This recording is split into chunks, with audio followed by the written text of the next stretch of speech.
আসসালামু আলাইকুম রহমতুল্লাহি বারাকাতুহু। আজ 26শে জানুয়ারি, অর্থাৎ প্রজাতন্ত্র বা সাধারণতন্ত্র দিবস। এবং এই সাধারণতন্ত্র দিবসে আমার যত ভিউয়ার আছে বা ফলোয়ার্স আছে, সকলকে প্রজাতন্ত্র দিবসের শুভেচ্ছা।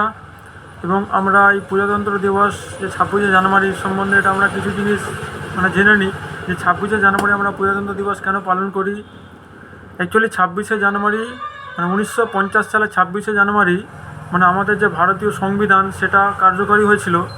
এবং আমাদের দেশ স্বাধীন হয়েছিল 1947 সালে 15ই আগস্ট। এবং তারপর থেকে আমাদের লিখিত কোনো যে একটা গণতান্ত্রিক কোনো সংবিধান থাকে না, বা যেই অনুযায়ী একটা দেশ চলবে, সেই জন্য যারা খসড়াই কমিটি ছিল তার চেয়ারম্যান ছিল ডক্টর ভীমরাও রামজি আম্বেদকর, এবং তৎকালীন প্রধানমন্ত্রী ছিল ডক্টর জওহরলাল নেহরু, এবং রাষ্ট্রপতি ছিল রাজেন্দ্র প্রসাদ। এবং তারা একটা চিন্তাভাবনা করে একটা সংবিধানের জন্য একটা লিখিত খসড়া দিয়েছিল একটা। এবং ডক্টর ভীমরাও রামজি আম্বেদকরজি ছিলেন, এবং তিনি এবং সমস্ত দেশ থেকে ম্যাক্সিমাম দেশ থেকে কালেকশন করেছে, তার সংবিধান কালেকশন করে করে একটা লিখিত সংবিধান বানিয়েছিল। এবং সেটা প্রায় 2 বছর ধরে চলেছিল সংসদে, টানাপোড়েন চলতে চলতে মোটামুটি 1949 সালে 26শে নভেম্বর সেই সংবিধানটা আপনার গৃহীত হয়েছিল সংবিধান সভায়। এবং সেটা গৃহীত হয়েছিল, তখন কার্যকর হয়নি। এবং সেটা কার্যকর হতে হতে প্রায় 1-1.5 বছর টাইম লেগে গেছে। 1950 সালে 26শে জানুয়ারি কার্যকর করা হলো। এবং 26শে জানুয়ারি দিনটাই কেন বেছে নেওয়া হলো? আমরা তো স্বাধীন পেয়েছি 15ই আগস্ট। এবং 1930 সালে 26শে জানুয়ারি আপনার স্বাধীনতা দিবস হিসাবে একটা পালন করতে আসতো আর কি, যারা ভারতীয় ছিল তখনকার দিনে, পূর্ণ স্বরাজ দিবস হিসেবে। সেই জন্য 26শে জানুয়ারি আপনার 1950 সালে ওই দিনটাকেই গৃহীত নিল, যেহেতু ওই দিনটিতে অটোমেটিক ওই দিনটা আপনার মেনে আসছিল। 1930 সাল থেকে 26শে জানুয়ারি স্বাধীনতা দিবস হিসেবে ওরা একটা মেনে নিয়েছিল যে এই দিনটা পূর্ণ স্বরাজ দিবস হিসেবে। সেই জন্যই 1950 সালে 26শে জানুয়ারি দিনটিকে বেছে নেওয়া হলো।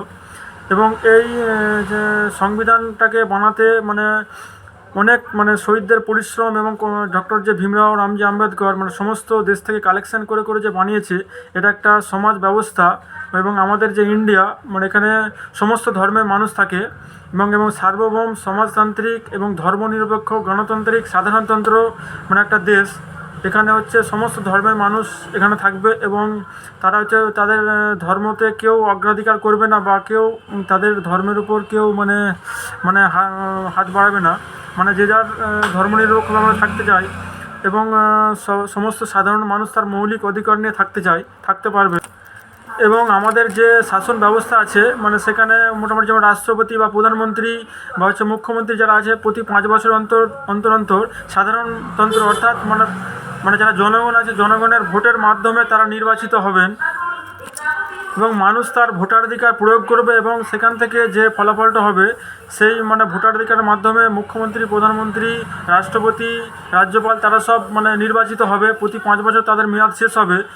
আমাদের যে সংবিধানটা বানানো হয়েছে খুব সুন্দরভাবে সেটাকে বানানো হয়েছে, কিন্তু প্রত্যেকটা মানুষ যারা আমরা ভারতীয় জনগণ আছি সেটাকে আমরা ঠিকঠাকভাবে পালন করি না, বা যারা উপরের মহলে শাসক শ্রেণীর লোকেরা আছে। এবং আমরা যে গণতন্ত্র দিবসটা যে পালন করছি, এবং প্রত্যেকটা স্কুল, কলেজ এবং সরকারি প্রতিষ্ঠানে সবাই এটা ভারতীয় যে জাতীয় পতাকা আছে, আমাদের যে ন্যাশনাল অ্যানথেম গেয়ে এবং বিভিন্ন জাতীয় সঙ্গীতের মাধ্যমে সেটাকে আমরা উদযাপন করি।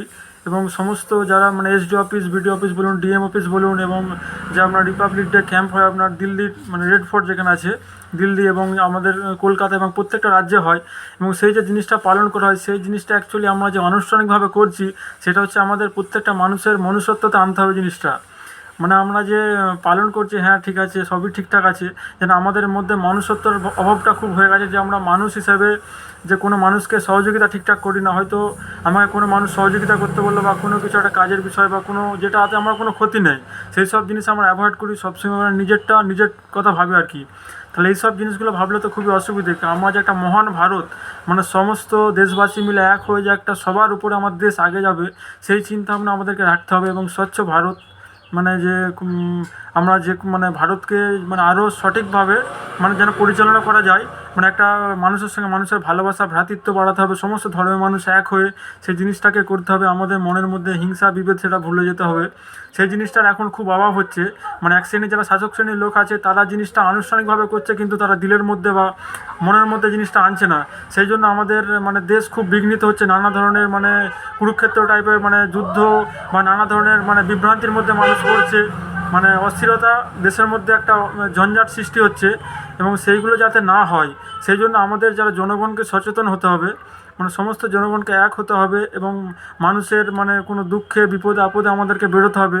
যে কোনো ধর্ম দেখলে হবে না, যে কোনো ধর্মেরই মানুষ যদি কোনো হেল্প চায় তাকে আমাকে মানে সাহায্যের হাত বাড়িয়ে দিতে হবে। তবেই তো একটা আমাদের যে মানে আমাদের যে দেশ মহান, ভারত দেশ মহান, সেটা আমাদেরকে মানে আগিয়ে নিয়ে যেতে হবে আর কি, সবাইকে সঠিকভাবে। এবং আমার দেশ মহান যে ভারতবর্ষ ইন্ডিয়া, সেই দেশটিকে মোটামুটি ব্রিটিশরা হচ্ছে 200 বছর ধরে পরাধীন করে রেখেছিলো। তারা মানে আমাদেরকে মানে কঠোর মানে অত্যাচার করতো আমাদের উপর, বিভিন্ন ধরনের তারা রুলস চাপাতো, দিয়ে আমাদেরকে শোষণ করতো, মানে আমাদের দেশের থেকে আমাদের উপরই শোষণ করে বেড়াতো আর কি। এবং আমাদের যারা বিপ্লবী ছিল বা যারা হচ্ছে পেট্রিয়ট মানে মানে দেশপ্রেমী, যারা মানে প্রচুর যুদ্ধজাহাজ করেছে, মানে অনেক আমাদের যারা মানে দেশপ্রেম যারা তারা হচ্ছে শহীদ হয়েছে, যেমন ক্ষুদিরাম বসু থেকে শুরু করে, তারপর হচ্ছে আপনার বিনয় বাদল দীনেশ বা বাঘা যতীন, হচ্ছে আপনার গান্ধীজি থেকে শুরু করে নেতাজি সুভাষচন্দ্র বোস যে গ্রেট ন্যাশনাল হিরো থেকে শুরু করে অনেক কবিরা ছিলেন সেখানে যুক্ত, মানে প্রচুর তাদের মানে যুদ্ধ করে তাদের রক্ত ঝরিয়ে আমরা যে স্বাধীনতাটা পেয়েছি। এবং তারা মানে কাঁধে কাঁধ মিলিয়ে সমানভাবে যে মানে পরিশ্রম করে প্রচেষ্টা করে মানে আমাদের জন্য স্বাধীনতাটা এনে দিয়েছে, যে একটা তারা চেয়েছিল যে না ভারত একটা সুস্থ সবলভাবে গড়ে উঠুক এবং মানে মানে সমাজতান্ত্রিক হয়ে, মানে সেটা তো মানে সংবিধান আকারে লিখিত হয়ে রয়েছে, কিন্তু আমরা কি আদৌ সেটা কার্যকরী করছি? যে একটা মানুষ, যে গরিব মানুষ, সে যেন সঠিক মানে তার হক যেন না মারে কেউ, সে সঠিকভাবে তার যে প্রাপ্য জিনিসগুলো, যে মানে শিক্ষা, স্বাস্থ্য, বাসস্থান, সেগুলো যেন সে ঠিকঠাক পায়। সেগুলো তো আমরা অ্যাকচুয়ালি ঠিকঠাক পাচ্ছে না মানুষ। তাহলে আমরা কিসের মানে স্বাধীন পেয়েছি? তাহলে সেইগুলো যেন ঠিকঠাক করে তারা পায়, সেই জিনিসগুলো আমাদেরকে খেয়াল করতে হবে। যেন যে গরিবের হক তাদেরকে বুঝিয়ে দাও, যে যেটা পাবে, যেন মানুষের যে সমাজতান্ত্রিক অধিকার, গণতান্ত্রিক অধিকার, ধর্মনিরপেক্ষতা, সেইগুলো যেন সঠিকভাবে বজায় থাকুক, সেইগুলো আমাদেরকে খেয়াল করতে হবে। এবং আমরা যারা জনগণ আমাদেরকে সেগুলো সজাগ থাকতে হবে। মানে এই জিনিসগুলো খুবই মানে ইম্পর্টেন্ট জিনিস এগুলো। মানে এই সমস্ত জিনিস আমরা যখন মানে ভালোভাবে মানে এই জিনিসগুলো ঠিকঠাক মানুষের মধ্যে তৈরি হবে, ভালো প্রত্যেকটা মানুষ সবাই যাতে ভালো থাকুক, সবার স্বাস্থ্য ঠিকঠাক থাকুক, সবার বাসস্থান যেন ভালো হয়, প্রত্যেকটা মানুষ যেন শিক্ষার আওতায় আসে, তারা যেন অশিক্ষিত না থাকে, সেই সমস্ত কিছু হলে সহযোগিতার মধ্যে থাকলে বা সবাই মানে ভালোভাবে থাকলে তবেই আমরা সার্থক। প্রজাতন্ত্র বা সাধারণতন্ত্র দিবস করে তবেই না আমাদের সার্থক হবে যে আমরা ভারত স্বাধীন পেয়েছি, যে প্রত্যেকটা মানুষ যেন অনাহারে কেউ না থাকে। মানে সেই জিনিসগুলো আমাদেরকে বা যারা প্রশাসনিক দপ্তরে আছে, যার দেশের যারা রাজা বা নেতা, তারা তো ওগুলো করতেই হবে। তার সঙ্গে আমরা যেন সাধারণ জনগণ আমাদের যেন যতটুকু আমাদের সহযোগিতা বা আমাদের যতটুকু আমরা পারবো ক্ষমতা, যেন আমরা পাশাপাশি যারা মানে আমার গরিব মানুষ আছে বা যারা আমার জনগণ সিটিজেন, তারা যেন হেল্পটা আমরা যেন তাদেরকে দিতে পারি। সেইটা হলে আমাদেরকে দেখবেন খুব ভালো লাগবে।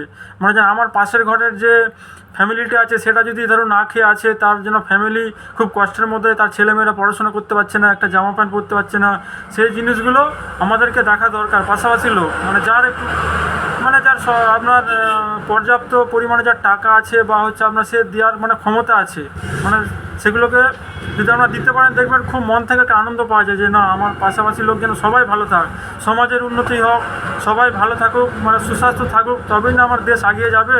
মানে দেখতে হবে যে সবার মানে মানে প্রত্যেকটা দেশের থেকে যেন আমাদের দেশ সবার আগে যায়, সমস্ত দিক থেকে আমাদের দেশে যেন কোনো মানে ফ্যাসাদ যেন না হয়, কোনো মানুষ যেন অত্যাচারিত না হয়, চুরি যেন না হয়, তবেই না আমার দেশ এগিয়ে যাবে। তো অনেকগুলো কথা বললাম, তো যদি কেউ কষ্ট পেয়ে থাকো বা যদি কোনো আমার বলার মতো ভুল হয় তাহলে ছোটো ভাই হিসেবে আমাকে ক্ষমা করবেন, মাফ করবেন। আমি চেষ্টা করলাম মানে আমাদের মানে সমাজের মধ্যে যেসব জিনিসগুলো হচ্ছে সেগুলো নিয়ে দু চার কথা বললাম আর কি। এবং আমাদের যারা শহীদ হয়েছেন, যারা স্বাধীনতা দিবস এনেছেন এবং সংবিধানটাকে মানে কার্যকরী করার জন্য যারা কঠোর পরিশ্রম করছে, তাদের যেন আত্মাটা চির শান্তিতে থাক, তারা যেন স্বর্গে থাকুক, মানে সেই কথাটা রাখি। এবং আরও আরেকবার বলি, মানে আমার যারা অডিয়েন্স আছে বা সবাইকে মানে 75তম সাধারণতন্ত্র দিবসের হার্দিক শুভকামনা। সবাই ভালো থাকবেন, সুস্থ থাকবেন। দেখা হবে পরের কোনো ভিডিওতে। ভালো থাকুন এবং মেডিকেল সলিউশন চ্যানেলের পক্ষ থেকে আপনাদেরকে অনেক শুভেচ্ছা। মেডিকেল এবং ফার্মেসি রিলেটেড ভিডিও আপনারা পাওয়ার জন্য আপনারা চ্যানেলটা সাবস্ক্রাইব করে রাখুন এবং আপনারা যে কোনো ধরনের মেডিসিন সম্বন্ধে আপনাদের যদি কোনো প্রবলেম হয়, বুঝতে অসুবিধা হয়, তাহলে আপনারা কমেন্ট বক্সে কমেন্ট করবেন, আমি অ্যান্সার দিয়ে দেবো। এবং আমার ডেসক্রিপশানে মেল আইডি দেওয়া আছে, সেখানে আপনারা যোগাযোগ করতে পারেন যদি কোনো প্রবলেমের জন্য হয়। তো ভালো থাকবেন, সুস্থ থাকবেন, ধন্যবাদ।